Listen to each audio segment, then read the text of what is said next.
up, people? Welcome. What's up, Matt, Charlie, Julie, Pup, Alex?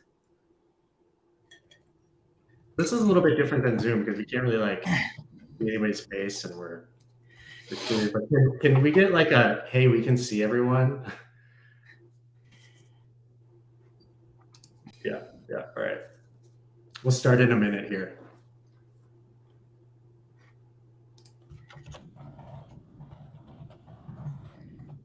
All right. Oh, Salmon, when you're Come on. I don't know. Am I showing up as host in the chat? Yeah, I don't know. Oh, nope. I think Thanks, Matt. that might have what's going that on? might have to be how it shows up. I'm not totally sure. So Salmon and I are messaging from my account, it looks like, everyone. So we're that's all good. Travis, good to see you. All right. Well, we have a lot to cover today. Should we just kick this off? Yeah. Welcome, everybody. We are excited to have you. This is going to be really fun, really informative, hopefully. And, I think we were both kind of blown away a little bit by the response. We kind of just talked about this idea, while we were hanging out in LA, and we're just so excited to have you all here. So we have some presentation that we can show you, to kind of show some ideas, and we're also going to do a lot of demos with our iPads. I will say straight up, first of all, hey everybody. Second of all, we're going to be demoing and showing our iPads live as we draw, which is really cool. It's really cool. However, Apple sometimes acts weird when you plug in your iPad to show the screen. So hopefully everything goes good, but cross your fingers, toes, all appendages that we're able to show our iPads without problem, because we did some rehearsals, and we're doing our best. But appreciate the energy and everyone here. Okay, so let's kick it off. Welcome to Drawing for Writers, Procreate 101. So as we mentioned, earlier when we shared this, the focus is going to be around drawing, and visualizations. And a lot of these ideas are applicable no matter how you draw, whether you draw with a pencil or pen, or you have a tablet or an iPad and you use Procreate. But we are going to talk about Procreate specifically because both of us use Procreate and we like it, and we want to show a few tips around it. If you're joining, you're on YouTube. As you can see, we can see your chat messages immediately. So let us know. We'll be watching. We'd love to hear from you as you go. Questions that you have, things like that. So cool. Let's get into it. So we're gonna talk a little bit about ourselves, just tell you who we are. I have to tell a story about this slide.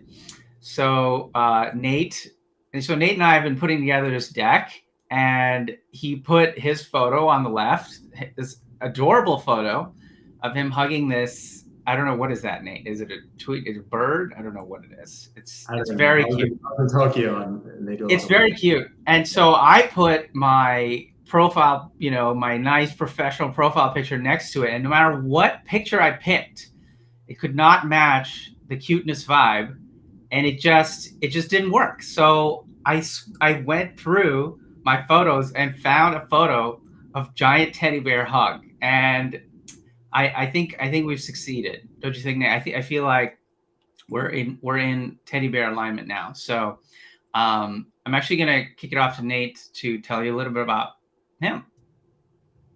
Great. So originally I'm from Minnesota and moved to California, and you can click the slide, Salmon. All right. So originally I wanted to be a photographer, and instead I taught myself design, as you can see on the couch. But for the past 16 years, I've been a brand and product designer, designing over hundreds of web and mobile apps, early stage startups to Fortune 500 companies. But now I write weekly at planyournext.com and teach design to non-designers at approachabledesign.co.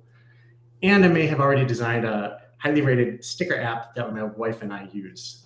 It's got 3 ratings, 5 stars. So pretty excited about that. Yeah, so you can go to the next slide.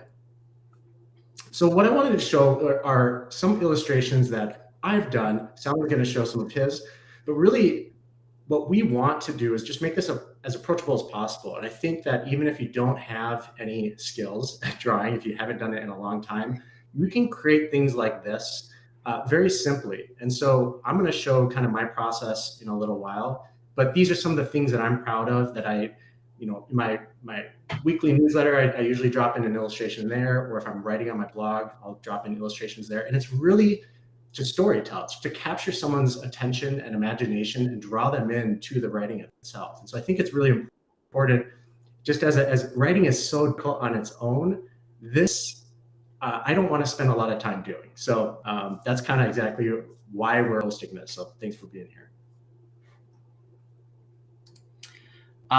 For those who don't know me, I'm Salman.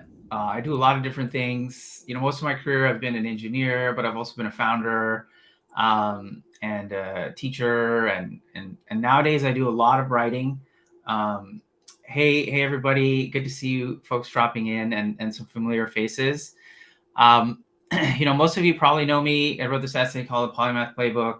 Kind of talks about my life and how I've found a lot of joy in exploring many different pursuits rather than just one.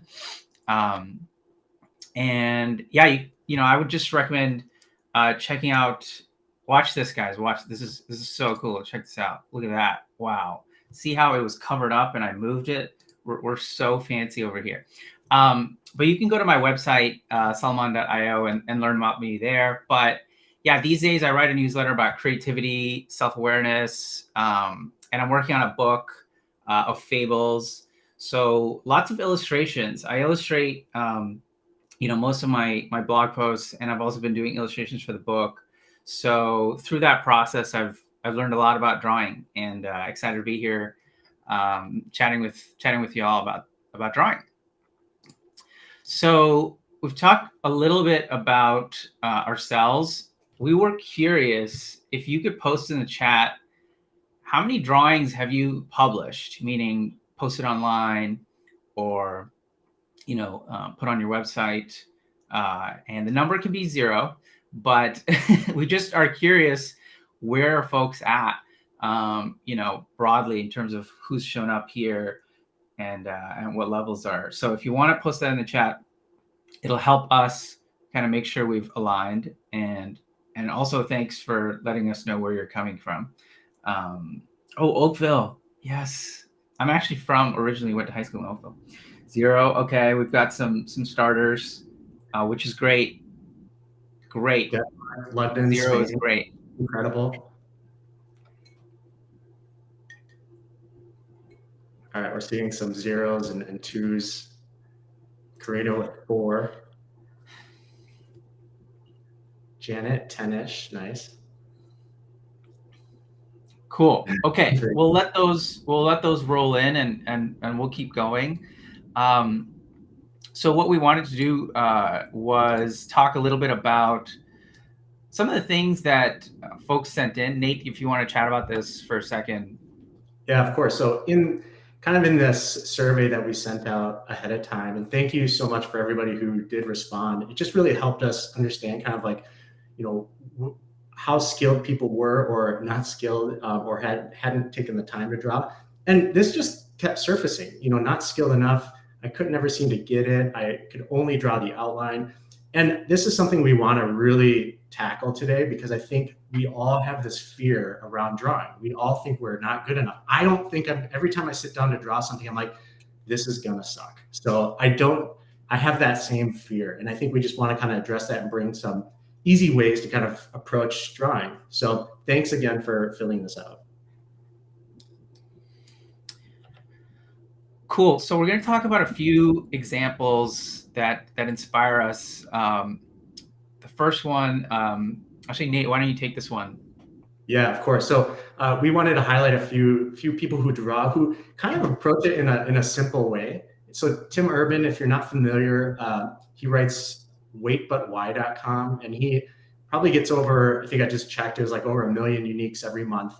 And he writes these really long, complex, detailed articles, but he uses these funny and hilarious illustrations to kind of draw you in and helps sort of like solve these like complex ideas. And so it makes it enjoyable to read.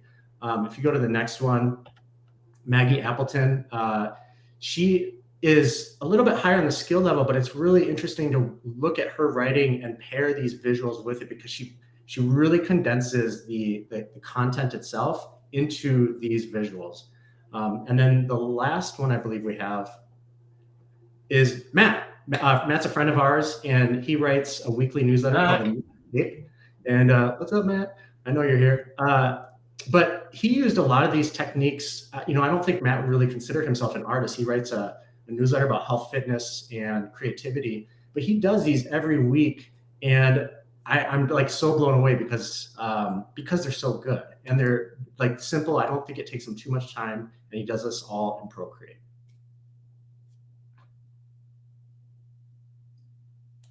All right, next slide.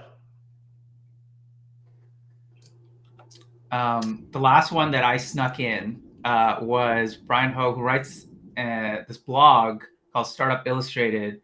And it's really cool. If you look at a lot of these illustrations, they're pretty simple. Like there's not that much in terms of, coloring and things like that, but they're really effective and unique. So I think that's a good example where you don't have to do a lot to, bring illustration into your work and bring drawings into your writing. You can kind of just try a few simple techniques that can go a long way.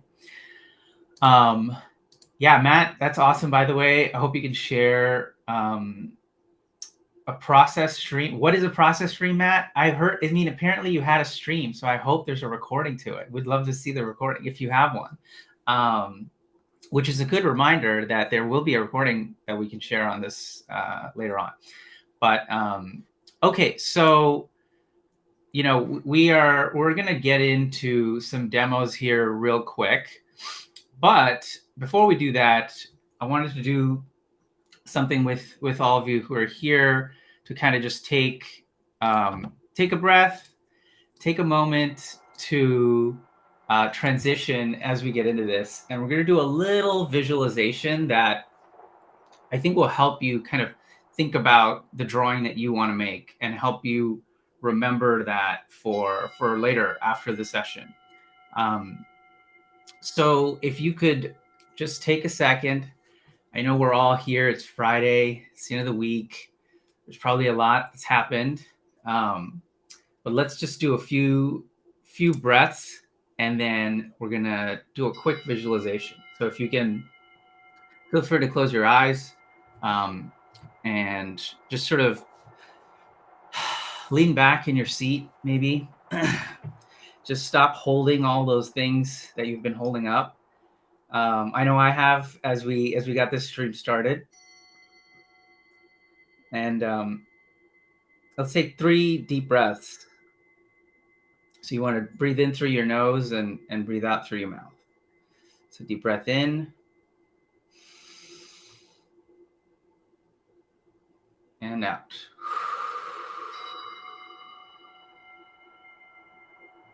So another deep breath in.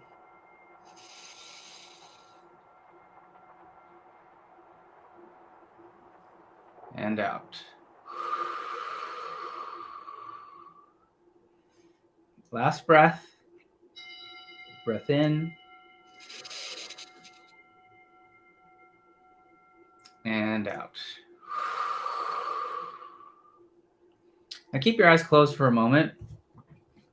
And just want you to imagine your body's just taking a minute, just taking a break. Okay, you're going to park it where it's at right now. And You're going to let it rest. It's worked pretty hard all day or all week. Imagine yourself just kind of floating out of your body for a second. You're just floating, and now you're floating right above it. You're looking down at your body. You can see your body there. It's good. It's fine. It's relaxing. And you're going to take a little trip. And you're going to fly all the way to another universe. And you're going to find yourself in this other universe, this parallel universe. And you're looking at yourself, this other version of you. And this other version of you, they've been drawing for years. They've shared hundreds and hundreds of drawings with other people. This is you, by the way. And I want you to kind of float a little closer to yourself and take a look. What are you drawing there? What's that visualization? What does it look like? What do you see? Is it one of the ideas that you've written about?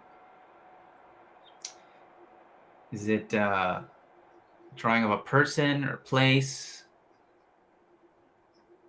Try and sneak up and take a closer look.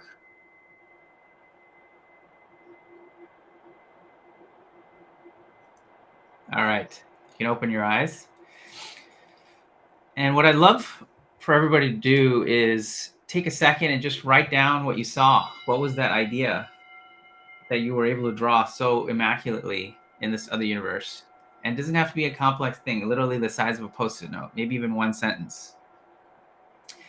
And we'd love for you to keep this in mind as something you might want to draw now that you have, or once you've gotten a little bit of a kickstart in this space. So thank you for taking that minute with me. And ultimately we want these tools, these ideas, these techniques to help you. So we'd love to hear later on about what you ended up going to draw. And I would love to stay connected. But I'm going to pass it over to Nate to talk about the agenda as we get started today. Amazing. Thanks, Salman, for doing that. It's life is chaotic, and we all need to take a little break sometimes and center ourselves, right? So what we're going to talk about today is Procreate 101. And then we're going to jump into some simple shapes and graphs, some simple things you can do within Procreate. And then my favorite, using a handy reference. And then Salman's going to talk a little bit about the art of comics. And then I don't know if you can see this because it might be, we're covering it, but we have a secret student idea that we're going to reveal, and we're going to just draw live here today. So let's get started. So we're going to jump into Procreate, and I just have to quickly share my screen. Okay. So some real simple things that I like to think about when I'm jumping into Procreate. You can see this because I have a chaotic mess of drawings, and this isn't exactly what it's going to look like when you open up Procreate. You're going to see just a lot of gray white space. But really the only thing that we are concerned about is this little plus sign in the top right. So that opens up a new canvas, and I'm going to skip over a lot of the things Procreate can do. We're just kind of focusing on the simple things. I normally just select the top option, screen size. You can select something else. It's sometimes interesting to think about the deliverable, like what you're drawing for. Like, let's say it's a YouTube channel art, right? You can set the dimensions and draw within those constraints. But today we're just gonna keep it simple. You'll notice that I have kind of a lot of scattered, I have some organization, but mostly it's not. But you can have these stacks of folders. So I tend to think about projects, or this is my Plan Your Next newsletter, and these are all my drawings from that. And today I have this folder, Drawing for Writers, and we'll kind of use this as our stack. So let's jump into a new canvas. So what you're going to look at here is And please ask questions in the chat, and I know someone's going to try to catch those for us. But one thing that I think a lot about is you open up a canvas, and what do you do from here? So I'm going to show you a few quick things that we're going to talk about. Opening the new canvas, which we just did, and I am going to check that off. Boom. Okay, cool. Now let's talk about layers. So what I just did here was I opened up this layers palette, which is this top right interface. And I'm going to quickly navigate to my folder, which talks about this. And you can see I'm kind of like deselecting and selecting layers. The reason why layers are really nice is because you get to separate the things that you don't, let's say you're like drawing a sketch and then you want to add some color. Giving those and adding different layers is really helpful just in terms of keeping them separate. So if you go back to erase something, you're not going to erase everything. And so layers are this top right button up here. And you can easily add them by hitting this plus sign, and that'll just add a new layer. Then you have the erase tool. So this is pretty self-explanatory, but you can choose any brush that you want to erase with. And so I might just, to erase something, you kind of have to select the layer that you want to erase. And then you can just quickly erase like that. And then lastly, I'm going to skip over this smudge tool because I have never used it, and I don't think many people do unless you're like a professional illustrator. But the last thing that's kind of overwhelming sometimes when you open up Procreate is the brushes palette. And so this is something that Procreate loads in a ton of different brushes, most of them useless. But it's really good to just dive in and explore all of the different brushes and figure out 1 to 3 that you enjoy using. And so you can kind of just, go and try things out. And then a quick undo technique is just using 2 fingers and tapping the screen, which will undo, which I use a lot. So I can kind of mess this up and then just quickly double finger tap the screen and undo all of those changes. But basically, I just want you to go through and play with a lot of these different weird brushes. Most of them, like I said, useless. So what I've done at this point is I've kind of curated 3 things that I love, 3 tools that I love to use. And I've created a little folder called blog here. And to do that, you can just click this little plus icon up here, and that will create a new set. And then you can basically name that set like you would any other folder, and then drag brushes into that. So for instance, let's say I love this Blackburn brush here. I can duplicate that and then just drag that over into the 101 here. And so then I have that kind of like separated from out all the other brushes. I can just quickly open this folder whenever I start a new project. And part of this is just like reducing all of that decision making ahead of time. Yeah. So how do you, Nate, I mean, this is always a question that I think about too.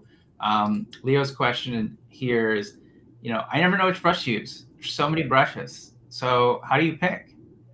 Yeah. So the way I think about it is like I have 3 different tools. So I have one for just sketching.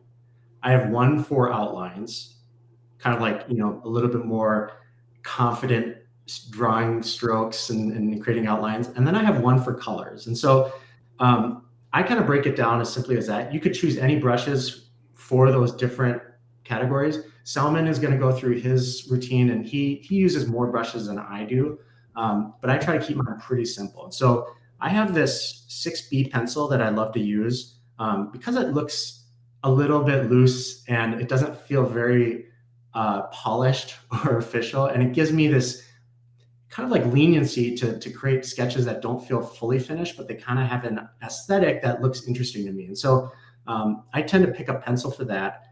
And then if I ever need to write things out, I didn't use it here, but I have this kind of like more ink-filled pen that I'd like to use for actually using for letters. So if I ever have to write a name or a label or something, I'd like to use that because it's ink, right? So it's not as see-through as like a pencil might be.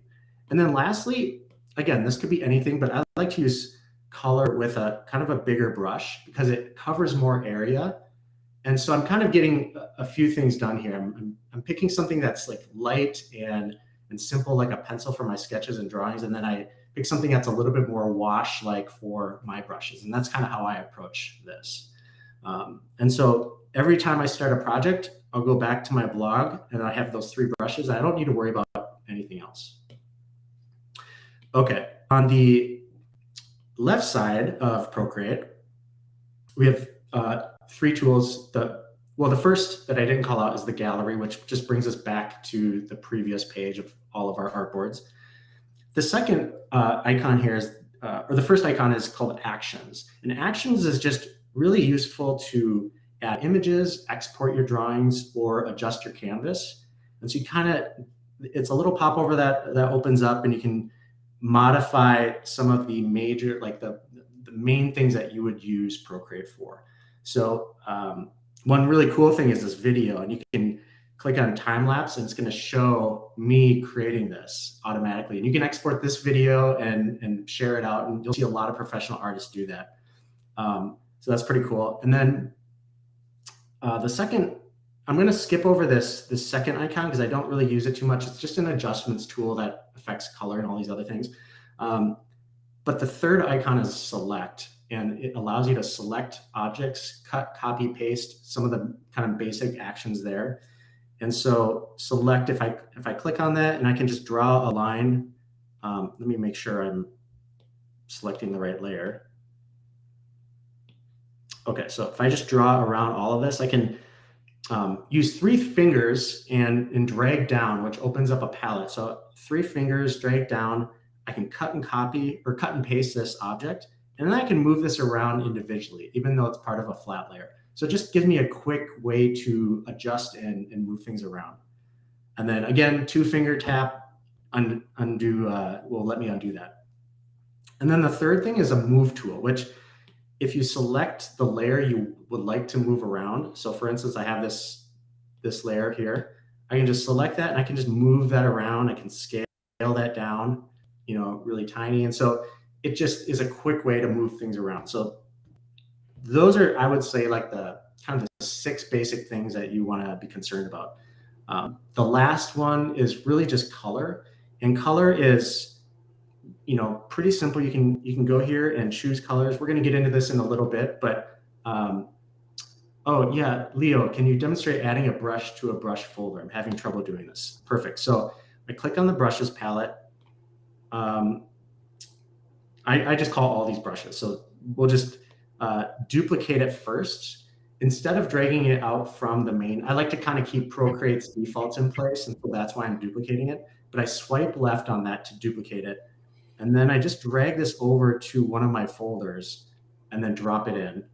And the highlighting or the selection of that is a little off in Procreate. Kind of almost doesn't feel like it's doing it, but it usually ends up in there just fine. So, yeah, so exactly. There's one other question Justin had, which was about adjusting brush sizes. Like, do you find yourself, what are the different scenarios in which you would do that?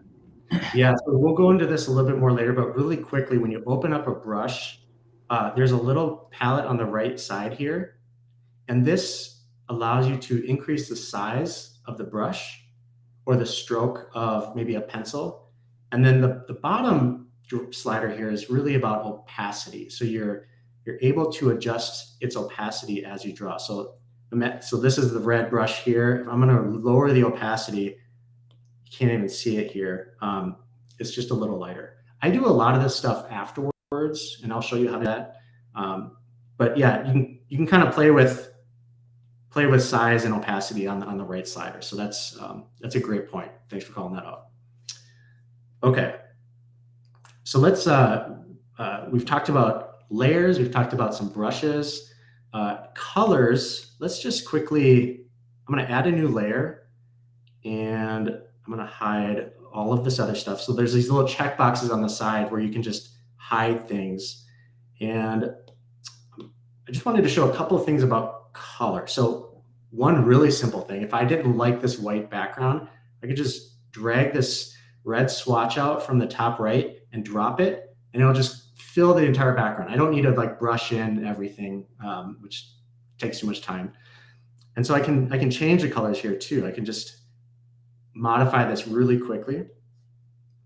So that's one way to add color. Another way, and Salman's going to talk a little bit more about this too, but you can create shapes, and I could just, if I didn't like that color of that shape, I could just drag a new. It didn't really work well because the transparency was down, but let me do this again here. I'm going to just delete that. Let's go to one with a better fill here. Okay, this should work. There we go. So allows you to quickly just change colors of shapes and things like that. And then if we wanted to, we can affect the entire layer's transparency. And this is what I do a lot. And the way to do that is just to use 2 fingers and tap the layer itself. And what you're going to see is a slider on top, and that allows you to just add transparency to this entire layer as a whole. And so that comes in really useful later on when we're doing things like adding shadows and then just pulling it back to make it feel a little bit more realistic. Okay, so are there any other questions? I think I'll stop there, answer any questions, and then we can move on to sound and stuff. Thanks so much, Nate. That was awesome. Yeah, if you guys have other questions for Nate, ask here.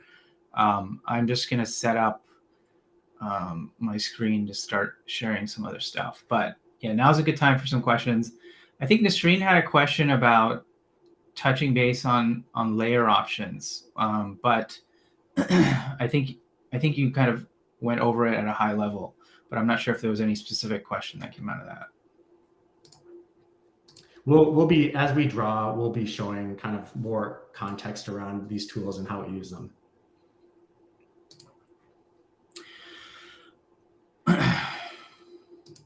Okay. How do you open the layer opacity adjuster? I think that was that a thing you showed earlier, Nate? I did, but why don't you call that out when you're diving into your graphs and shapes? That'll be a really good way to see it. Sure. Okay, so I'll come back to that. So yeah, so I wanted to just show some really simple tips that I think are what make Procreate like really powerful. So there's other things that I'll go into later around like comics, but the thing that let's try that. So if I double tap, basically I go to the layer. This is the layer I'm on. This is Leo's question about opacity. I double tap, and then this thing appears at the top. If you can see, it says opacity, slide to adjust, and then I'm just using my finger to modify the opacity. So I don't know, that feature took me a while to find, and it's kind of like obscure, like just double tapping on a layer. You wouldn't have done that otherwise. So I just a general note, like Procreate is really great in that if you just look at it, it looks pretty simple. There's not that much to see, but there are a ton of features. And as you start to find these, you can get sort of overwhelmed and start to think like, oh my God, there's so many different features. I'm doing it the wrong way. Like there was probably a way easier way to do this, right? And, I think that's probably the biggest message that would be important to kind of take away is there's no wrong way to do it. Like whatever you do, even if it's like a hacky thing, it's fine. It just, as long as it gets what you need to do done, don't worry too much about, having every single feature. So I'm just going to add a layer here and hide this one. And yeah, as Nate said, I do have a lot of brushes, but I don't really like using too many. So I mostly use the inking and sketching. Inking are like pens, I guess, and sketching are like pencils. That's probably a really simple way to put it. But yeah, let's just pick the studio pen and have some reasonable size. So let's say you wanted to do some visualizations. So like one visualization I did a while ago was this one. So I just saved it. I just kept it here as an image, and I can use what Nate just showed and press this little arrow mouse cursor thing over here at the top, and that lets me like move and resize and things like that. And so usually if I'm drawing something, I have, and Nate's going to do this, but like I'll have like a reference or something, and I'll keep an image like this. Now, Procreate actually has a reference feature where it will have a little window over, and you can have that as a reference. I don't actually like it for whatever reason. It just sort of gets in the way. And so I like to just have a layer like this. But here's an example of a graph. Okay, so what is somewhat different about this particular graph is it looks hand-drawn. So the lines look kind of hand-drawn, the axes look hand-drawn, and it just gives a little personality. There's some color, things like that. So I think, if you are looking to do more visualizations, it can be a really powerful way of Procreate can be a really powerful way of doing that, where you can spend a little bit of time and not too much effort. So I'll show you some things that I think you have to know because they're so powerful. So okay, so let's say you are drawing a graph. So normally you would have to like you create a line. Oh, I gotta create a new layer here. You create a line. You want to make sure it's straight. But if I hold the line, by that I mean I draw the line and I don't let go. So you can't really see this, but my pencil is still touching. What happens is it'll straighten the line for me. And then I can make the line go in any direction and straighten it.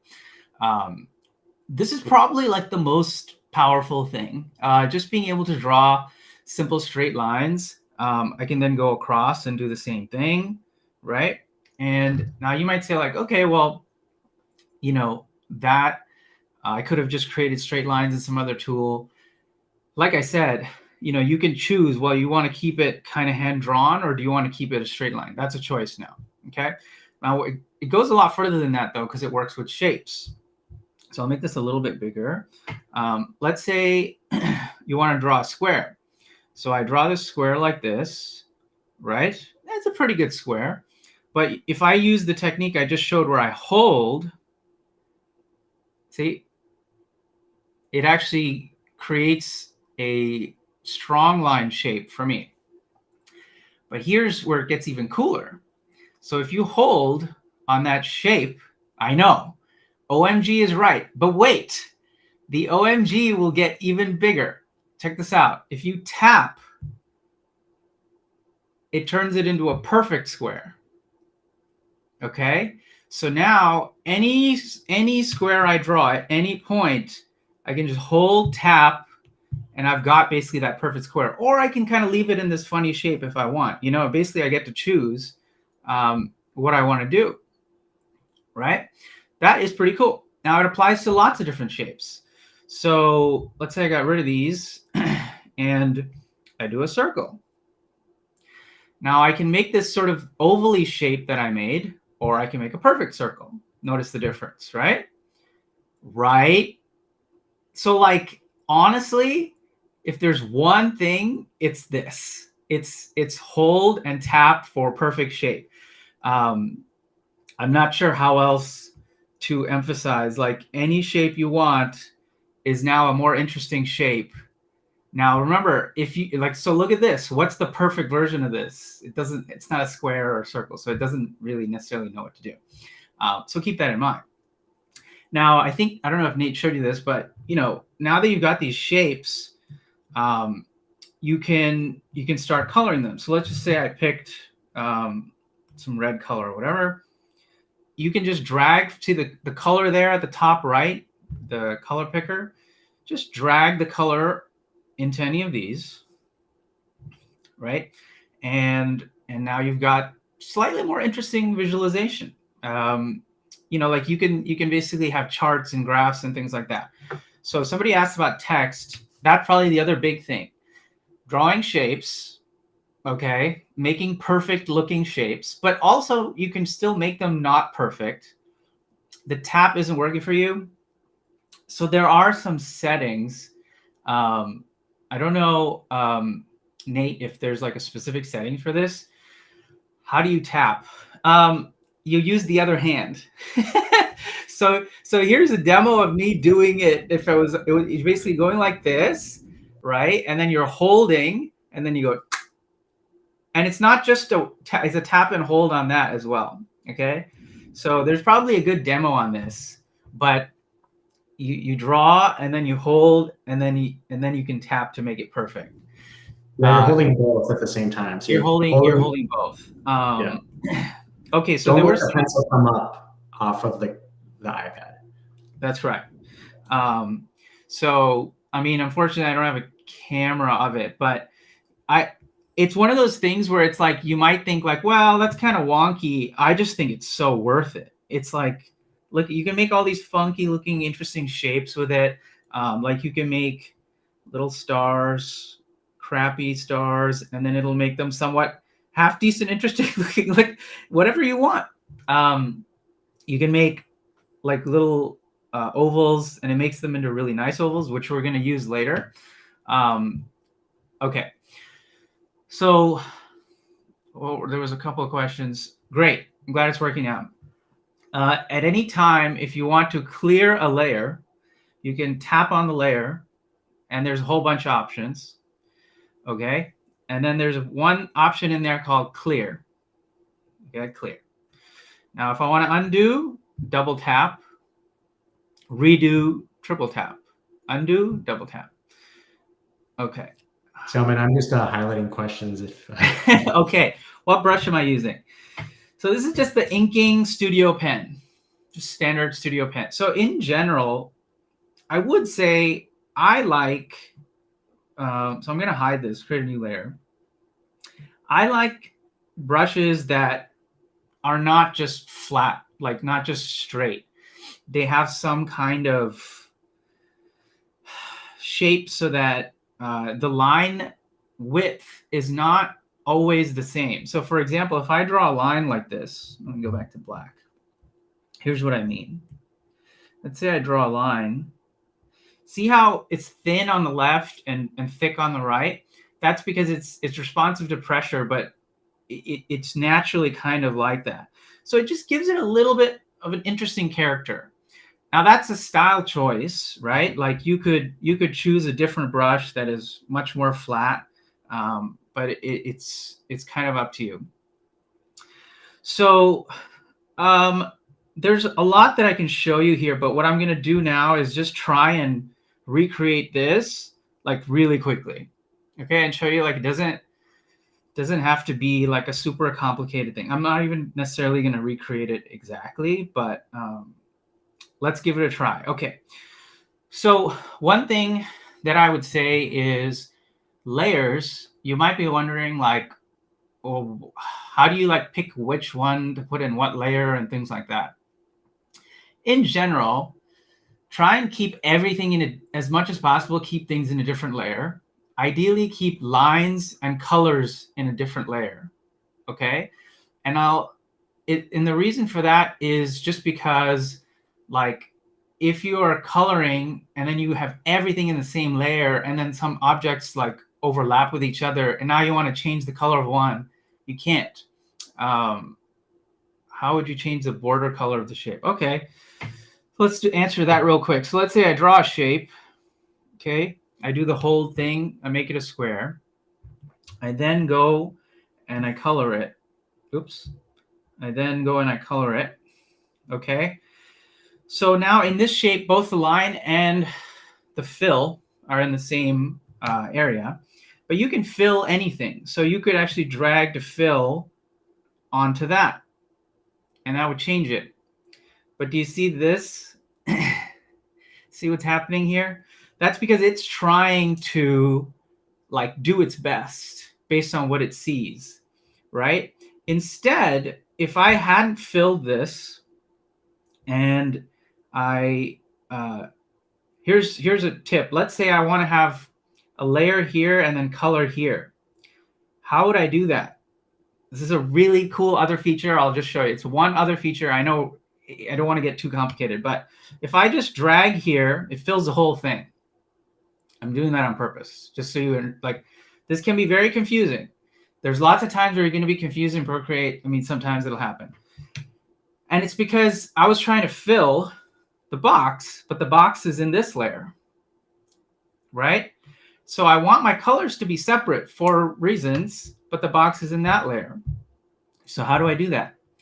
Well, it would be cool if I could say, fill in that box and use the box as a reference for how to fill the color. So you can actually go to the box and you can say, hey, box, you are a reference. See, now it has a little thing where it says reference on it. Okay. And then if I fill, it fills the box. And just that color is there, right? So now, oops, nope, did the wrong thing. I didn't actually, I hope someone caught me because I actually sort of cheated. But there we go. Okay, now that I didn't prove anything in the first one. But yeah, so now the color is here and this is here. So now, you know, you can actually go and change this color and it's going to have a better idea of what to do. I can go and change this. I can hide this. I can reduce the transparency. I can do all kinds of effects. Okay.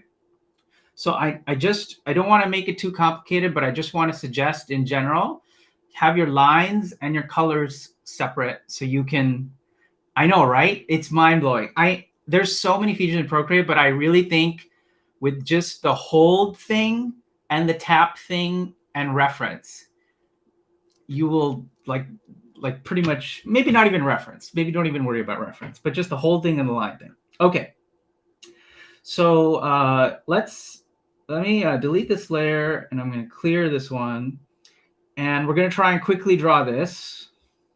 How are we on time, Nate? Maybe spend a few minutes on this? Couple more minutes on this? Couple more minutes. Okay. So we're going to go supersonic and try and get this graph in. So here's, I'm going to do my line. So and notice the line is kind of crooked.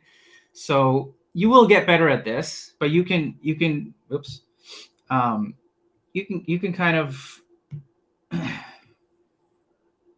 use the grids. Do you see those little squares on the outside? You can use them if you want to kind of help you. It's kind of a cheat, but I pull it down until there sometimes, and then you can erase it later. I can go in and then erase.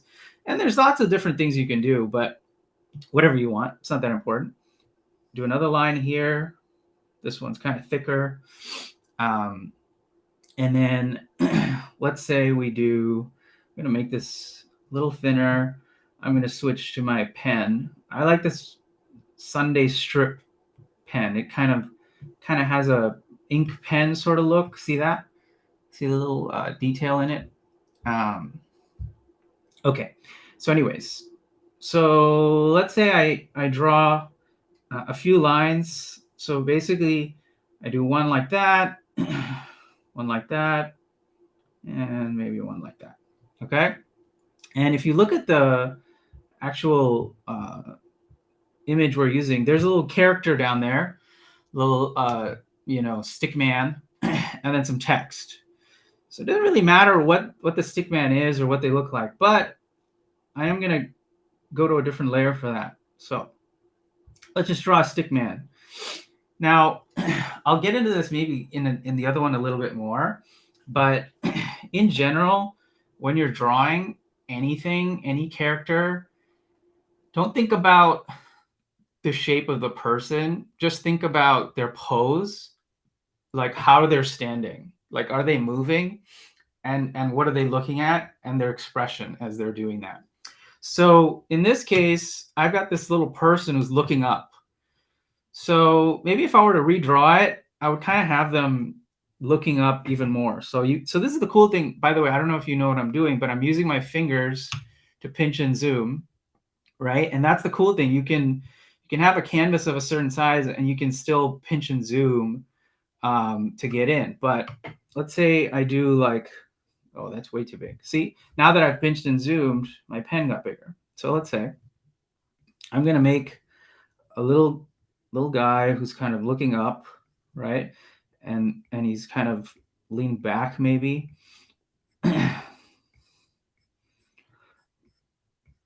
So they're kind of like this, and and their legs are out like that. Like what's happening? Kind of looking up.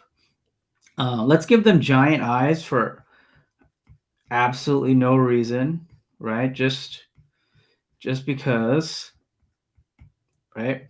And then maybe they have their arms kind of like go down like that. Sometimes when I try to imagine, I actually like physically go and do it. Like if the person's like, "What?" Like I try and actually do the thing. And doesn't even really matter what pose they're in, you know. It's kind of just like, I don't know, they have some weird hair. I don't know. It just doesn't really matter. You can just sort of have fun with it and just draw whatever you want.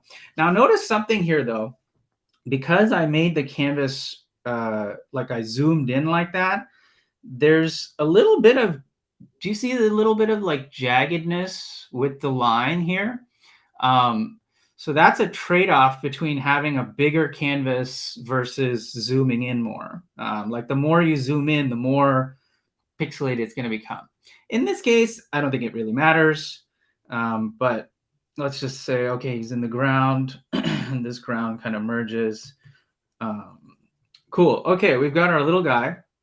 I'm going to do the, oh, one thing I probably should have done was when I was doing these lines, I wanted a different color.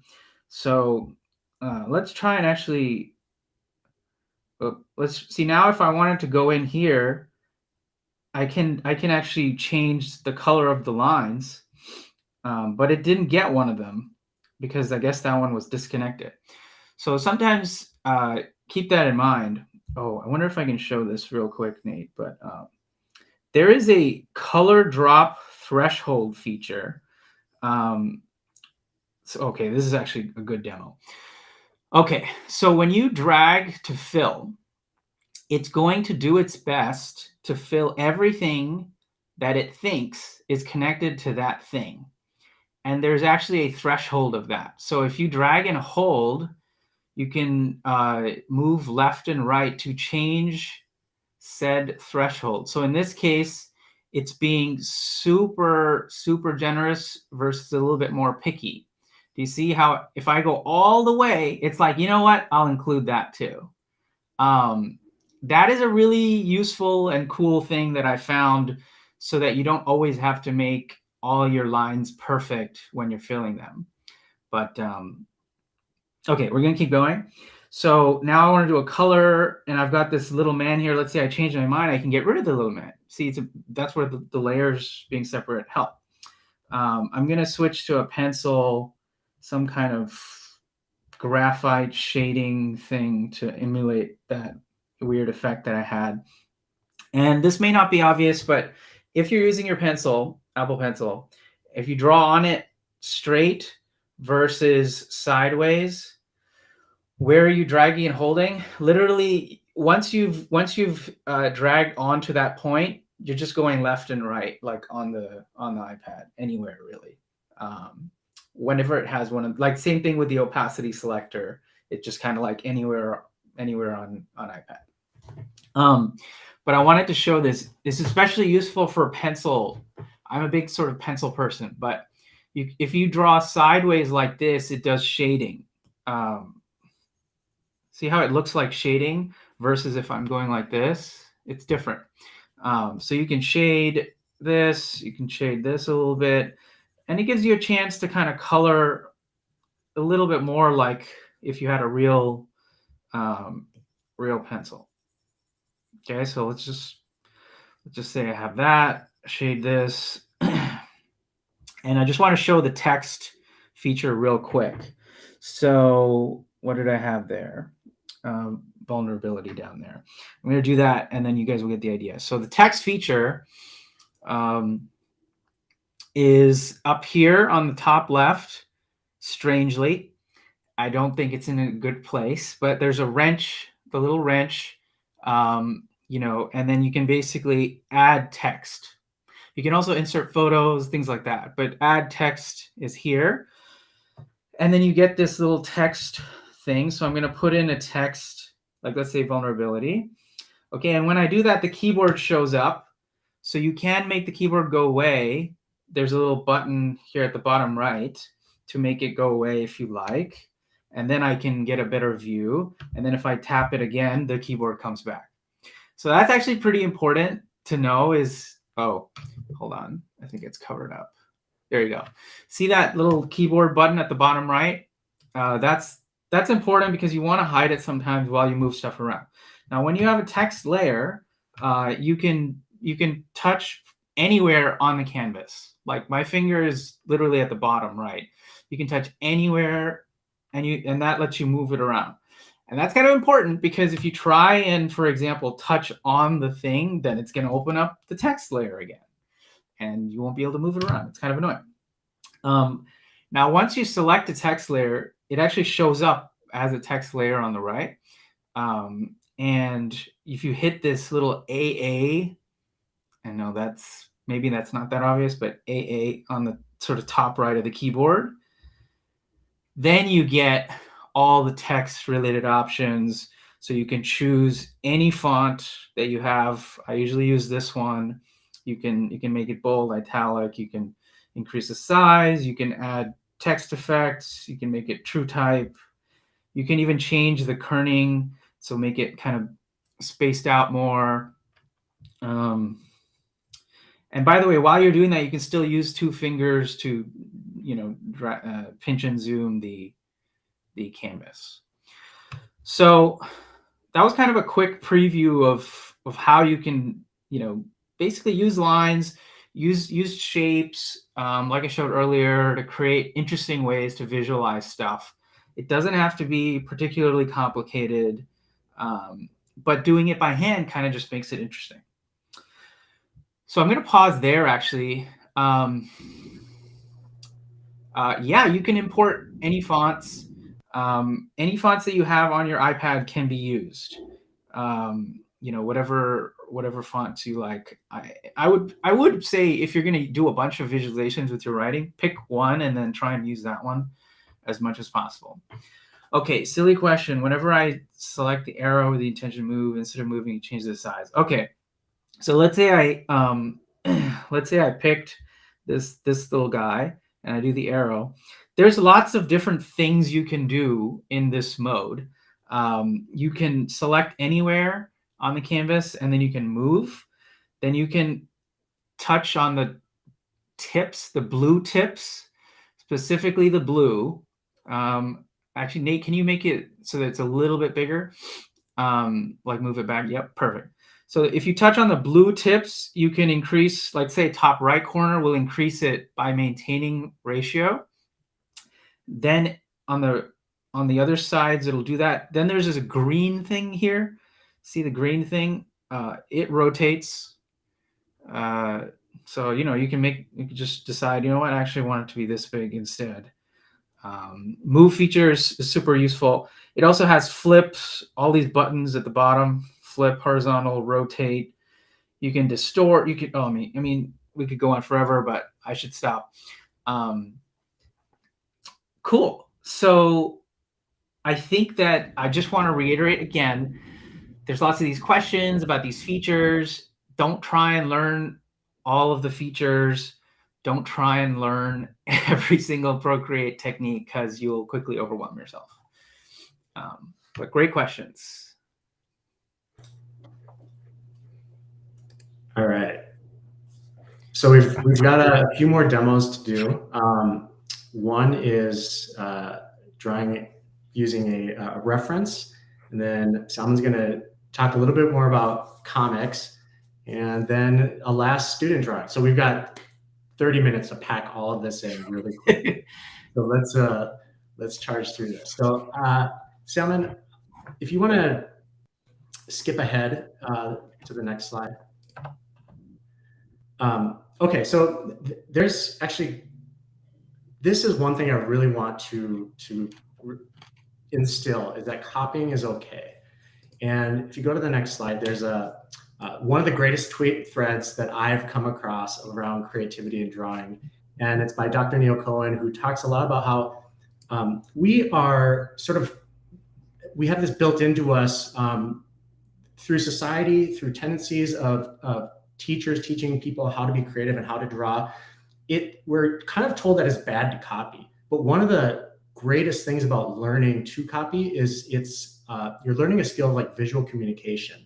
And so, like learning a language, you're just copying words and saying things in a new way. With visual drawing, you're trying to do the same thing. So we'll post this in the show notes. You can skip over the next slide, Salman, and we'll go right into the demo itself. Perfect. Okay.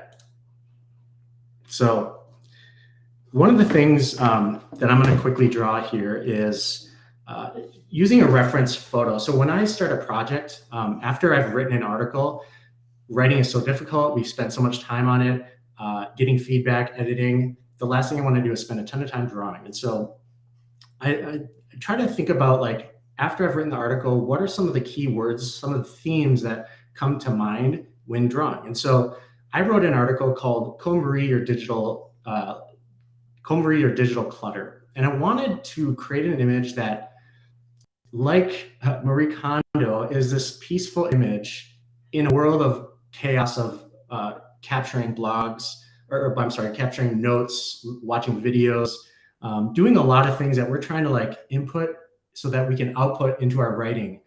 But it's a ton of stuff. So how do I create an image that's somewhat visually peaceful around this chaos? And so I basically would go on to Google image search and try to figure out what is a good image for this. But in this case, I couldn't find a picture of hands that I liked. I wanted hands that kind of did this.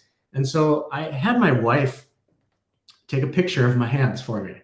And so I wanted this to be kind of the foundation of this illustration. And I can show you the end result here that I'm going to draw, but this is what it ended up being. And so what I want to just show is kind of how we go through this process quickly of creating that image and using my disgusting hands. So the first thing that I do is I double tap this image because I want to adjust the opacity. So like we did before, I'm just going to adjust this to a point where I can trace it, but it doesn't really get in the way. And then I'm going to create a new layer above it, which I already have here, and select my one pencil that I use, which is a 6B pencil. And I'm going to select a black because I tend to, part of this is like discovering your own style, but I don't think we need to worry about that yet. It's just really about like what's easiest to you. And so when I start my drawings, I'm just, kind of literally just going to trace my hands. And there's a lot of details when you're copying a photo that I don't think you really need to worry about too much. Very thankful to you, Kristen. My hands are perfectly nice, she says. I needed to hear that. So I'm just going to quickly, I'd probably spend a little bit more time on it than I would right now, but this just gives the idea of the process behind this. And I'm kind of noticing that my hands overlap a little bit here. So I'm thinking about little subtle details like that, just to make sure that I'm kind of capturing the right, the essence of my hands. And normally with a lot of my drawings, I let them kind of fall off incomplete or fade off into the background a little bit. I don't really like cut these off at my wrists. So I usually just kind of leave these open-ended. I think that's just a little trick to make it feel like it was intentional, even though I don't want to spend the time doing all of this super professional. Okay, so I'm just going around tracing my own fingers, because if I were to draw a pair of hands from memory, I can't do it. It's really difficult, I think, to reference things like even birds or animals or just objects, unless it's like a paper cup or an envelope, I'm probably going to need a reference image. And so this is what I do for most of my drawings. Okay, So I'm going to just capture a few of these, some of these wrinkles here, just add a little bit of detail, but I'm not copying everything. I'm just trying to get sort of the essence of what conveys a simple pair of hands here. And then what I normally do is I'll check this afterwards. So I'm going to do that one again. Kind of let that elegantly fade off. And I might check by hiding the hands beneath it, just to kind of get an idea of like where I'm at. Does this look somewhat realistic? I think it does. It's, I think we're in a good spot here. So I've basically just outlined my drawing. There's two things, or there's three steps that I normally take. One is a sketch, and if you wanted to like loosely sketch this out, I might do that kind of rough. And Salmon does this a lot, and you're just kind of like getting an idea of the composition a little bit. And so I might do that early. I sort of skip that step here, but that's something that I might do early on. And then I trace over that and create sort of my defined like outline. And then the last thing is really about color and adding depth to an image. And so really just applying that depth of field, that sense of like, it feels real in the world. So even if it's like a bicycle tire, I might put a little drop shadow beneath it just to give it a little bit of depth. So for my hands, I'm going to add in some color here. So I'm going to add a new layer. Selwyn was demonstrating, keep everything on separate layers. And well, actually, right before we do color, I'm just going to quickly show the little artifacts. So for instance, I'm thinking I want to show a few things in my hands, like YouTube videos, some blog articles, a few artifacts that are like part of this digital lifestyle of clutter. And so I kind of think of like, okay, well, an arrow, people are going to recognize YouTube. I don't think I need to put the words YouTube. I think it's going to be clear, and it doesn't have to be YouTube. It's represents video at large. Maybe I want an article. This kind of represents like some notes or an article. Maybe I want an Instagram, and you'll notice I'm just drawing over in a new layer over the hands because I'm not really worrying about what's going to be deleted quite yet. I think Instagram is like this quick little icon here. Maybe there's quotes. So I'm trying to just angle these in a way that feel like it's like sitting in my hands, but I'm not trying to be too exact with it. But maybe it's a quote here. And we can maybe add some more quotes over here so we're not having to think of too many things and make it too complicated. And so now I've got my hands. I can hide that background layer. I can now add some color. So the way that I do this is I have my outlines, and think of layers like a stack of cards, right? So if there's color on the very bottom, you get to see through that up to the very top. And so I'm going to add color beneath the outline, so it is behind the outline layer. And so if I add color here, let's start with my hands. I'm just going to pick something close to my hands. I'm going to pick my gloaming brush as what I use for color. And I can just quickly, and I can kind of go and clean this up later, but normally I'll just create a base layer that is something I can work from. I'll kind of fade this up into the sides, and now I got something that's kind of close, and I can work with that.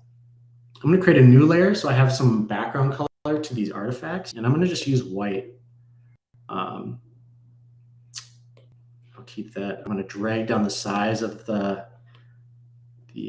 okay, so notice I'm increasing the opacity down here on the right side and making sure that shows up. So notice here, I've got two color layers, one for the artifacts itself and one for the hand. So I'm not really like messing with anything in between, but as I'm adding color, it's over the outline of the hands. So it looks like it's covering up the lines of not destroying anything. So part of this is just about the organization of layers. All right, so there we go. It's starting to kind of come together. Now I'm going to look at the image itself. There's one last thing that I think about, and it's lighting. So I'm going to hide these layers here. Let's just look at my hands for a second. So lighting is important because it looks like it's coming in from the top down, and you'll see it's like hitting my fingers here. There's some reflections here. You'll see my fingertips have some lighting. So it's good to keep this in mind when we start adding color, because this is how we can create a realistic feel. And I'm just paying attention to the light. You could create any light source you want. So you could have it come in from any direction, but I'm going to just replicate what's on the photo because it's just easiest and I don't need to think about it. But you have light, kind of a big light patch here, some light down here. So I'm going to keep this in mind as I draw. And I'm going to use 2 fingers to undo all of these notes here. And then I'm going to go back and open up my color layer of my hands. And I'm just going to, I can add a new layer. I can just, drop in color on top of the other one. But one really cool thing is to select this color. I can hold one finger down on the iPad and you'll have this little loop. And when you light up, it's going to select that color on your board. So it's an easy way to kind of get in the general direction. And so I'm going to drag this down a little darker because I want some shadows. I'm going to drag down the opacity just so I don't want to like come in and be too harsh with this. I want to kind of come in a little bit more soft like. So bring the opacity down and grab the right brush. There we go. On a new layer, so that's good. And I'm just going to kind of come in and be a little messy, but a little bit light with how I'm applying this. And generally kind of get that feel of lighting here. And I know that there was like, I'm leaving sort of the highlights open. I'll come in and add a little bit more later, but I'm just being pretty loose about this. And I'm not letting my pencil up is one thing, because as soon as you let your pencil up and then reapply color, it's going to add this kind of like weird brush stroke. So I'm trying to do it all in one wash, and then I can go back and add a darker version and kind of layer this in. So I'm not changing colors. I'm just kind of like adding a few different layers here. So there's that. I'm going to add some highlights. So I'm going to go really light. I'm going to adjust my transparency a little bit, and I can kind of just bring in. I'm going to be kind of like high contrast about this, so it's not super subtle, but it's like clear that there's light hitting my fingers and following kind of those guidelines that I saw in the original photo. So there's some light up here. This finger kind of was pretty lit. And now I'm going to drag this outline layer above it. You can kind of see it just starts to take shape. Like it's something that if we spend a little bit more time on, we can get there. And then I just have to bring in my other layers. So now it's like, okay, this is looking really cool.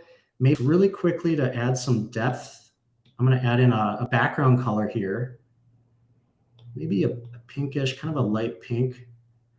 And this is on a new layer. So I'm going to make that a little bit larger. Just to kind of give it like, these hands are like, not sitting on the canvas itself, but it's sort of off of it. And it looks like it's kind of showing through. So I might just erase some of this here. And I'd probably spend more time on this, but you get the idea here. It's what's happening. So now we just have like a really clean image. And, lastly, what I tend to do with a lot of my drawings is just add some sort of like pencil techniques, like, little stars. I want this to feel like joyful, So these are just some little sparkles. I might add in some yellow ones up here. And so like really quickly within 10 minutes, basically we've created an image. If we spend about 20 more minutes on this, we could get really polished and get it to something really close to this using a picture I took of my own hands. So I think it's really okay that we're copying and using images either from the web or from your own, just your own pictures. You'll note that I don't really do too many landscapes, and partly is just because it gets really complicated and a lot more distracting. And so I try to just use simple objects with a subtle background. And so that's using a handy reference, and I hope you take away something from this. So Selman, back to you. That was awesome. Yeah, I love how just a little bit of thinking around lighting and shading like goes so far. Even little things like the last little pink splotch that you did just made it seem like it's floating.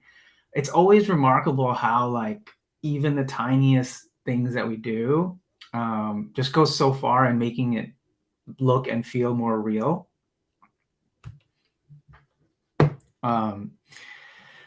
Cool. So if you have other questions for Nate, thanks for that demo. That was I always love watching that demo. I think we all agree the outcome is great, but it's pretty amazing how good it looks even in the sort of 10-minute or 5-minute version of it. You would think there'd be a drastic difference. Yes, I will take credit for that phrase, handy reference. It's such a wonderful Nate demo that I had to come up with something to meet its quality. That was awesome. Okay, so we're gonna jump ahead. I will just sort of share a few thoughts on comics. I'm gonna breeze through them. So I love comics. I think comics are a really interesting and fun way to use drawings to tell stories.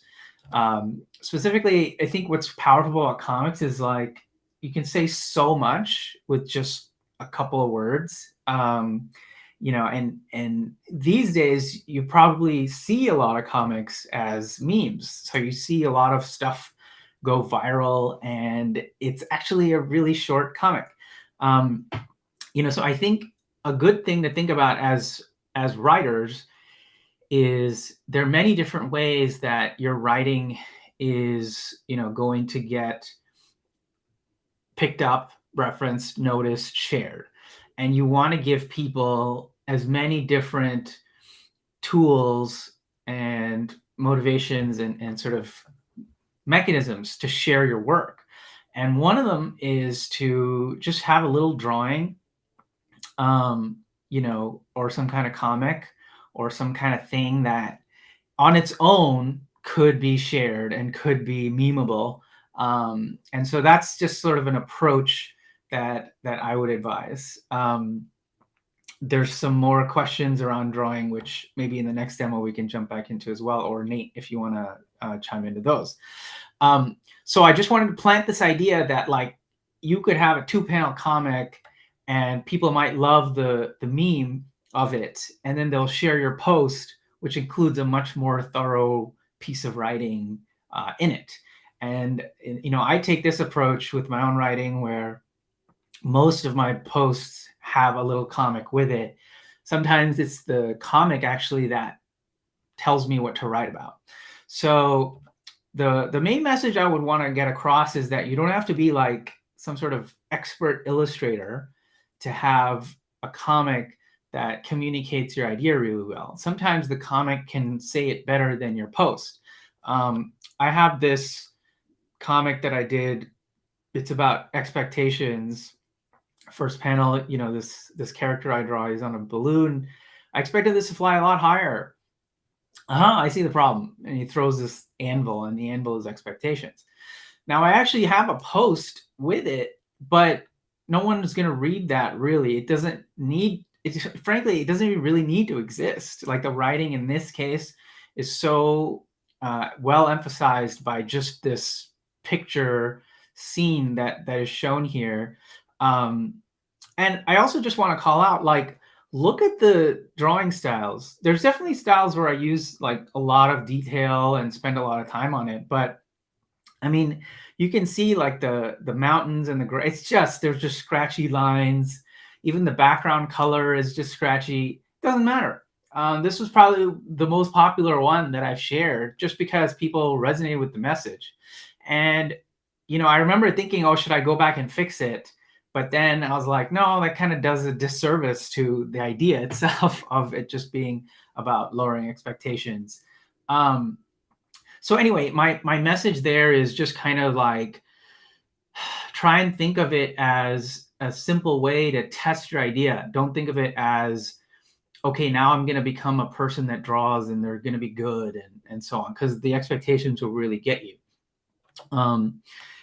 This is another one. Sarah Anderson does these comics. How do you draw so well? Practice. It must be an innate gift from God, practice. Like, I'll never understand if people practice. So imagine like a blog post that was saying this, or imagine the dialogue on its own, right? It just wouldn't pack that punch. Look at the facial expressions. This is hilarious. And it like etches it into your mind. So try and think about that when you think about your own writing. Is like, sometimes there's going to be something you really want to say and you can't necessarily say it with just the words. And that's where drawing can really come into play. The other thing that's cool about comics is they are their own medium and you can kind of have fun with them. There's this phrase, the medium is massage or the message, depending on which phrase you go with, that talks about like, oh, I have this medium. Part of that can be the message too. Here's one comic that I did, which is it's called Status Police. It's about people who are always like coming to your business. Basically, they're always trying to tell you what to do. And I had this idea for this 4-panel comic. And in this one, the 4th panel, this animal comes back in and is in the other person's box. He can't even stay in his own comic panel. So, there's no rules. Just sort of do whatever. Have fun with it. There's a couple of books I'm going to recommend. One of them is by Scott McCloud. And there's this one panel that I wanted to share from his, where, he shows you this face. It says, what are you really seeing? Like, look at this face. The fact that your mind is capable of taking a circle, 2 dots, and a line, and turning them into a face is nothing short of incredible. But what's even more incredible is that you can't avoid seeing a face here. Your mind won't let you. So like, try and look at this face and don't see it as a face. Just see it as a line and 2 dots and a circle. You can't.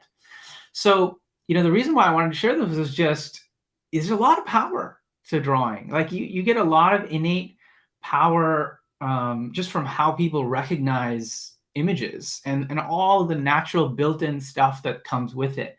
So you don't have to draw super realistic things. You can just draw a face and it tells a lot. So if you're looking for more, there'll be some links that we share later, but 2 good books. Understanding Comics was the one I just pulled from Scott McCloud's book. Another is called Making Comics by Linda Berry. And she talks about it more from she works with children who draw, or people who are coming back to drawing after a long time. They're both really, really great resources and help you understand kind of like, holy wow, this format of like drawing in comic, it's much more powerful than we realize. And you don't need to do that much in order to take advantage of it. So with that in mind, I wanted to do a little demo. We are really running short on time though. So Nate, what do you think? Should we do a quick one, or should we, maybe I can do like a 2-minute example of this, and then we'll jump over into the student idea, and hopefully we'll have time for some questions for those who want to hang out after. Yeah, I think let's have questions afterwards. We'll let you demo, and then we'll stick around for a little bit to, like you said, answer anything. Okay, cool. So here is the comic that I just showed. I just want to show 2 things about process. I don't actually want to necessarily go too deep into like, how do you draw this whole comic with every detail in it. But let's say you wanted to draw a comic, any comic really. The first thing that I think is important is, basically you have to be able to think about the sketch of it, the thumbnail of it. So for example, one thing that I like to do is, instead of actually trying to draw the comic, I will just try and sketch out what it feels like. So here's an example. Let's say I just draw, I give myself a line, I give myself another line, and that's my frame. Now, you might think like, oh, well, he'll come back and fix it. But if you look at the example, I didn't come back. It's literally it's just two lines. There's nothing no fancy frames or things like that. In another comic example I'll show here, it's just boxes, just not even straight boxes. They just are what they are. It's kind of messy, scratchy. But the important thing is that you get your message across. The important thing is not that the drawing is perfect. But in terms of doing that, honestly, most of what makes a great comic is what are the scenes and what is the dialogue. So I'm just going to show you a quick way to outline your scenes. I'm actually going to just clear this for a second. Let's do this in some black. Okay. So I'm going to go back to my favorite pen. So let's say I start with this line here. I've got one line. I've got another. And what I want to do is get a feel for it. So I'm imagining like, okay, in the first one, he's, they're trying to like sort of take off. So I'm going to need, some kind of ground here, and then some kind of like balloon thing. But what's important is actually none of this background stuff. That's not what's important. What's important is their emotion and what they say. So that's the thing that I optimize for. So, I'll show you how to do a speech bubble. So there's a bunch of different ways to do a speech bubble, but like the simplest one is I just make the shape, right? And then I use the hold thing. So I'm keeping my pencil on it, and I can expand and rotate and make it kind of a circular one. You could also do something like this. Okay, and then you get that kind of speech bubble, right? And then I just take an eraser and I just wipe out like a little bit over here. And then I can do that, and I can do that. Oops. And there you go. And you've got speech bubbles, right? And they look pretty decent. So, what you want to do actually is like make sure you know what the dialogue is for all of these. So I'm actually going to erase this because it's not big enough, but let's just do another one here. Just for the sake of discussion here, here's how you would do a text. So I do add text, I put it in here, and I maybe say, I expected this to fly a lot higher. Now, immediately, a couple of things are going to come across. You're like, wow, that's a lot of text. I should probably make the font smaller. Yeah, you should. But, at this point, well, by the way, here's an annoying thing that I just want to tell you. If you're selecting the text layer and then you just go and change font, it doesn't do anything. Okay? And the reason is because now it's basically setting the font if I were to type more. You have to make sure you've like selected the text. Okay? Now if I change the font, it's going to change the font. And then I can make it smaller and so on and so forth. And then you can resize it and you can fit in there, and there you go. And as you do this, you'll see like, oh, well, how much dialogue should I put? Which dialogue should I put where? Things like that. I ignored my earlier tip of having, here's a problem that happens often in Procreate. In fact, we're going to solve it, Nate. So earlier, Nate and I said, hey, you should make sure you always have separate layers. But if you made that mistake like I did, you can actually use the select tool here, select something, and then you can copy it, and then you can create a new layer. How do you paste it in here? 3 finger swipe down. 3 finger swipe down, right. Oh, it did it. That's weird. You know what? That's probably not a useful thing to demo, but so Salman, we have 2 minutes left. Yeah, I think we should cut this one short. But here's the thing that I wanted to get across here is it's good to outline the piece and get a sense of all the different frames before you start going in and doing coloring and lining and things like that. So and that's pretty much true with all of your drawings. Always try and do the outline first. And if you have questions around how to do coloring, how to do line work, we can definitely address those later. But that will be my number one tip with any comic, is because you're going to iterate with the text a lot more than you are with the, you know, the specific shading on it. Great. Glad it helped, Kristen. I'm going to pause this here. And do you want to talk about the super secret, Nate, real quick before we close? Yeah. So, okay. We're not going to have time to draw that here. So what I propose is, and actually, could you load the slide deck, Salman? Mm-hmm. Yep. But I will stay on and draw it after the session. So once we get to, okay, so we had a bunch of people submit ideas. I promised you we would draw this, so I feel really bad, but this will be recorded and we'll get this out to you. So we had a ton of ideas here. If you go to the next slide, we ended up choosing one from Sumo. So I'm going to post the link here, and it's a LinkedIn post. And so I'm super excited because you know, he wrote this post about 26 thoughts on getting fired, and I thought it was brilliant. One particular reason why I love this is because there's a ton of ideas within the post itself. So you can go back to the post and think about, like, what are some of the visuals that are interesting here. So we'll let's just skip this for now. We'll end the session. We'll stay live, and I'll draw this afterwards. But let's just go to the last slide. And so, you know, first of all, we want to be respectful of your time. We just incredibly appreciate you all being here.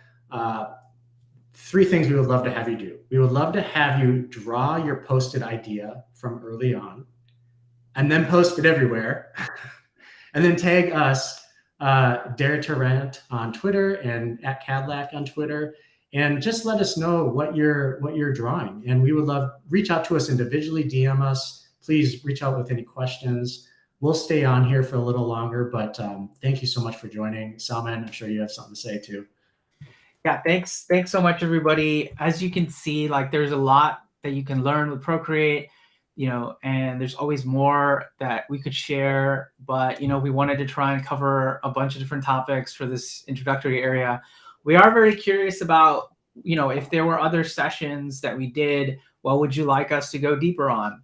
So, you know, mention that in the tweet or reply to the email and let us know. If you found some value in this session, please do tweet it out, use that hashtag, tag us, and just tell us let us know, like, what was the thing that resonated, what was the part that really helped you. You know, we're trying to help, especially to get over blocks. So a lot of times you just kind of get started and then you get stuck. What's the thing that could help you kind of keep going? And yeah, we just appreciate you all being here. This was a lot of fun. And I'm glad to see some of the comments here that there's some good value that y'all got. Keep drawing. It's fun and cool, and we're looking forward to seeing y'all more and chatting with you about drawing more. So we'll stay on and we'll draw out Sumo's illustration real quick. So please stick around if you'd like, and we'll answer some more questions. So, but thank you to everyone who was here. We love you all. All right. Go ahead and if you want to load up your screen, Nate, now's a good time. Perfect. Take it away. Okay. Yeah. So Sumo, I'm not sure if you're still here, or if you can stick around. Otherwise, we'll get you this recording. But when I think about starting a quick illustration, I'm just going to, go through my article, pick out keywords, some themes that stand out. And so getting fired is like the main theme of this post. And first of all, I'm very sorry you lost your job. That's like not fun. And there's a lot of different emotional directions this can go. So some of the words that I picked out from the post are, being scared, just scared of the unknown, right? Am I a loser? How long, have they known this, or, what is that all about? Then I think of like images like a doorway, or, kind of a road to nowhere, different routes I can take. So this uncertainty is like lingering on my mind as I'm thinking of like, what could I pair a visual with this writing? And so what might that be? What comes to mind is this sort of like idea of this intersection when you leave a job, and like, which direction do I go? They're filled with emotions. And so I went on Google image search, and I just wanted to see this through. Like, could I make this into a visual? And I'm thinking in my mind, like, what if the words, the street names on this are actually the emotions that I'm feeling? And they're telling me I'm not sure where to go, right? And so I found a couple of images. Part of this is just trying to figure out like how do these signs work? Like, where are they hinged on? Just kind of get a feeling for like the construction of these, so that when I'm going into the drawing, it feels a little bit realistic. But I didn't like this one. I liked this kind of camp, chaotic, thing where they're just different directions, different perspectives. So what I do when I start out drawing like this, again, like the hands, I'm just grabbing my pencil, and I'm going to trace over this. So there's a little bit of a scribble down here below. I'll get rid of that. Okay. But let's see here. I can do that quicker. Select, and then sometimes, even though we're like teaching this, like getting rid of that. Okay. So one thing I do first is grab this image and try to compose this image in a way that feels like it's going to fit. So right now there's no post on the bottom of this. I kind of want to scale this up just so it gives me some room to play with, so I don't have to change it later. So I'm thinking of like the end image, the end is deliverable at the same time I'm starting this. And so in a new layer, I'm just going to take my pencil. I'm going to kind of sketch out like, the size of this thing. So maybe it's like this, maybe there's some grass down here. And so this feels like I can fit everything in the artboard. I have a loose idea of where I can go with this. And then I'm going to two-tap the layer, drag down the opacity, add a new layer, go back to my pencil, and I'm going to scribble it out a little bit just to make sure that the weight and the opacity is right. I actually want this a little thicker. That'll be good. And the opacity up. Okay. So I'm literally copying this image because I think that there's enough signs on this that will give me enough room to add the kind of the emotional state that I'm in after losing a job. And so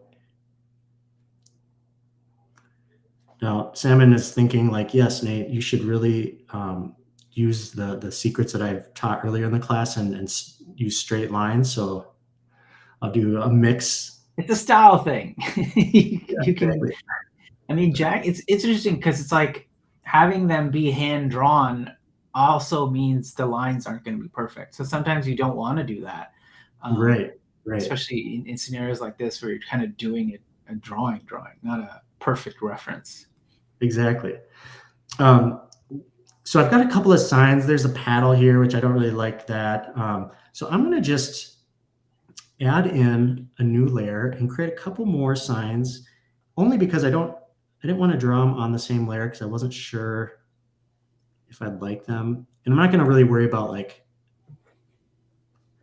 where they land. I can always erase some of the lines later. So I'm just being kind of rough with this. I might even like put one here. And I picked an image that has simple shapes. I'm not trying to do anything too complicated, staying within sort of my skill and not being too ambitious, but being a little bit ambitious. The one thing, I'm going to create a pole, and that'll go on its own layer. So this pole that's behind here, this is where I'll use Salmon's trick here. I'm going to bring this up a little bit higher in opacity so we can kind of copy this.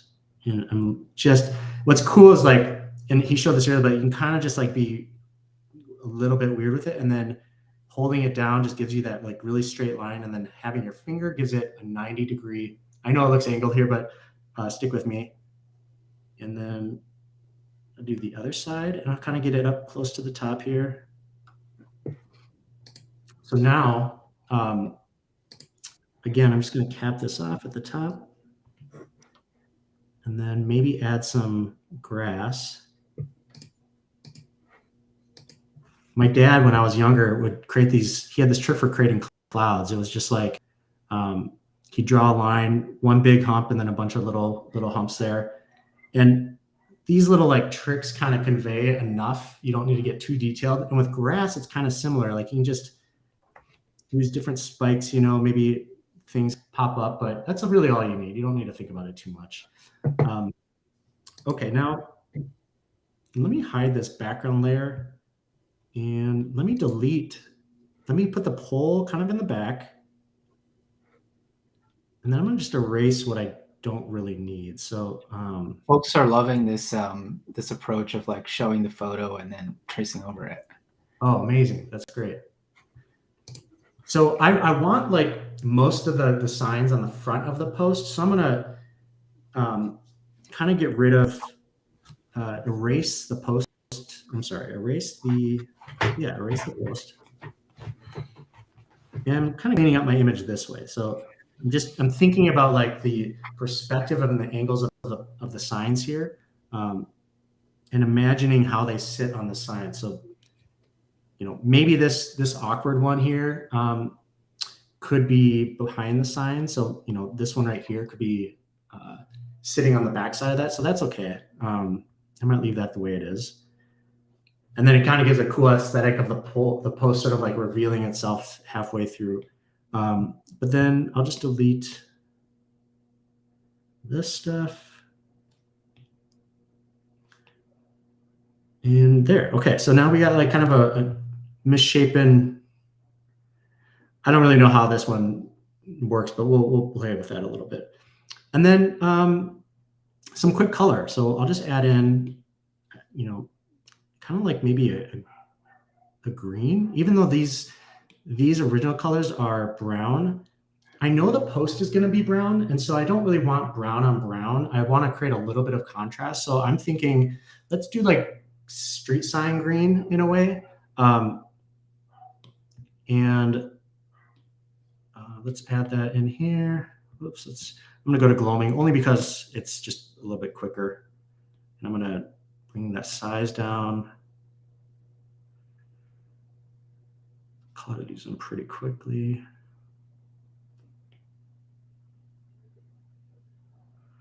We'll add shading and stuff in a second, but I'm kind of just getting my base layer just to give it a little bit of life and a little bit of feeling. And then the post itself, maybe I will color that in, and I'll use like a brown.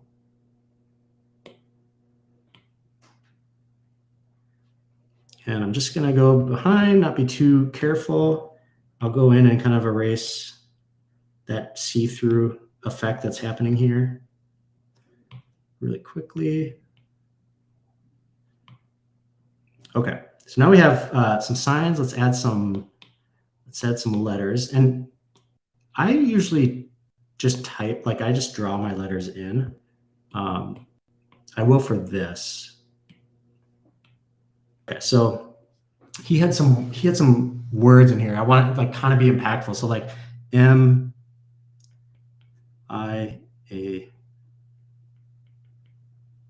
Kind of like tuck those behind. Should I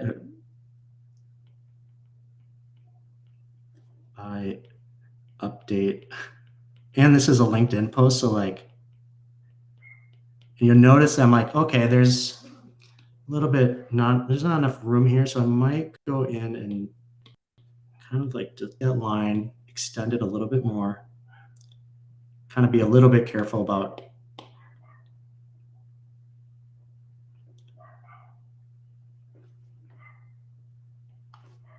that. Okay, I'm going to select the green here with my finger and just kind of style this in.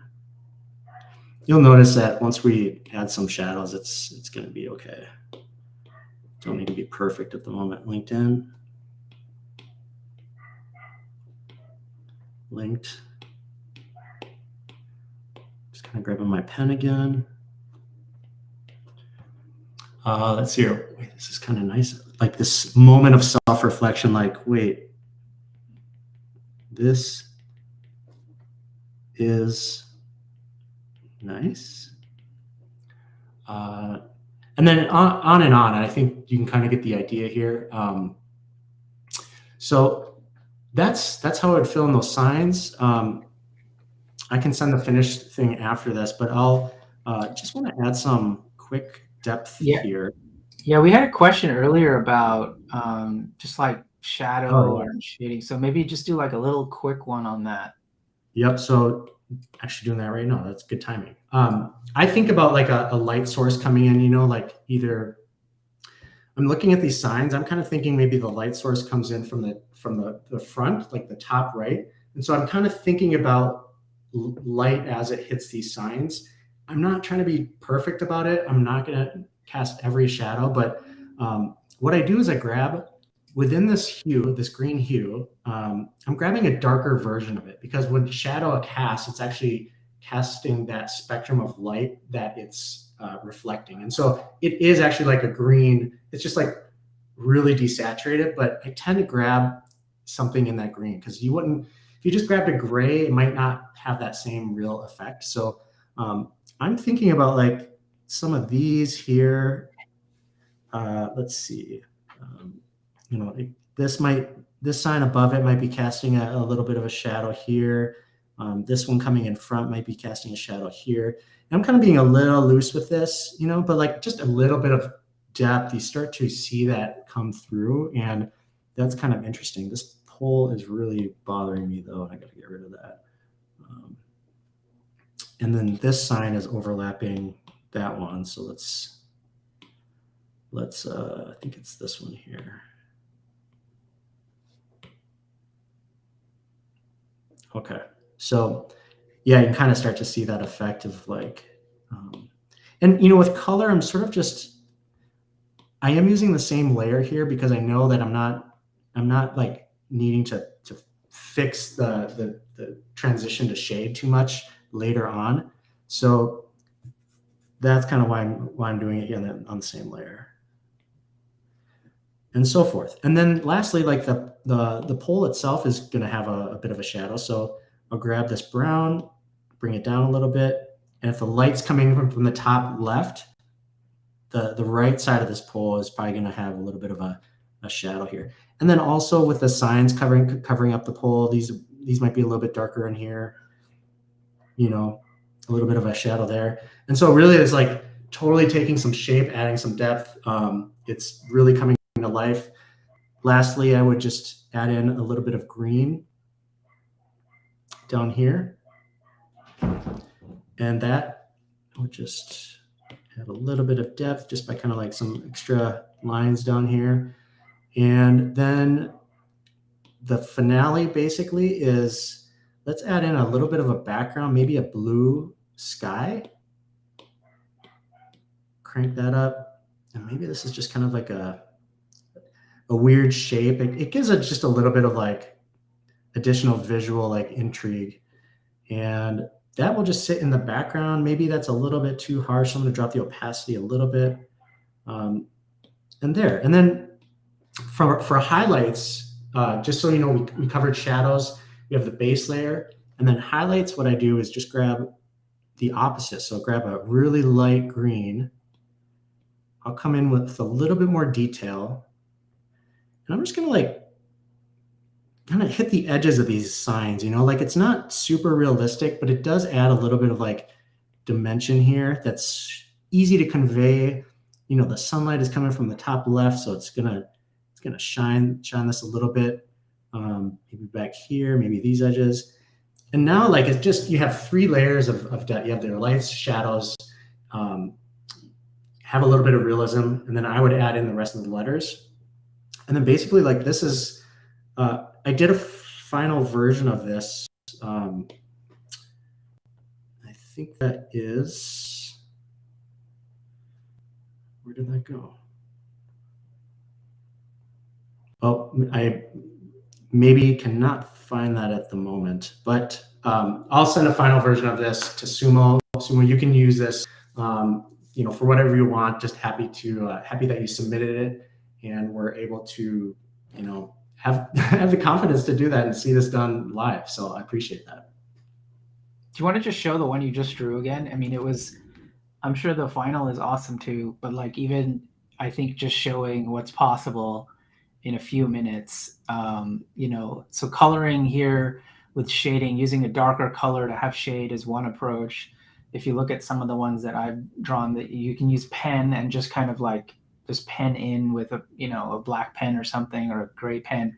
You can use a pencil for shading. There's so many different approaches. But eventually you start to get these little stylistic things, like Nate does this blue splash here. It's just such a nice tiny detail that goes a long way, and I think it looks great. Hope you like it, Sumo. Thanks, Nate, for demoing that. Daniel, I know that's how it feels. It feels like it would take a month. It's one of those things, honestly, goes back to the comic that I always like to show, which is, it just comes with time. You'll get there.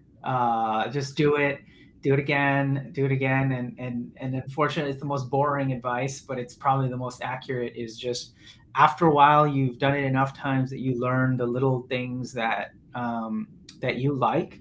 I also think it's important to learn what you like. So Nate has shown what types of styles he really enjoys drawing, and there's no right way to do it. It's just what are the things you kind of really like. I really like shading and pen and scratchy sort of styles, so that's what I do. But yeah, thanks everybody for joining. Thanks, Nate, for taking some extra time to demo that.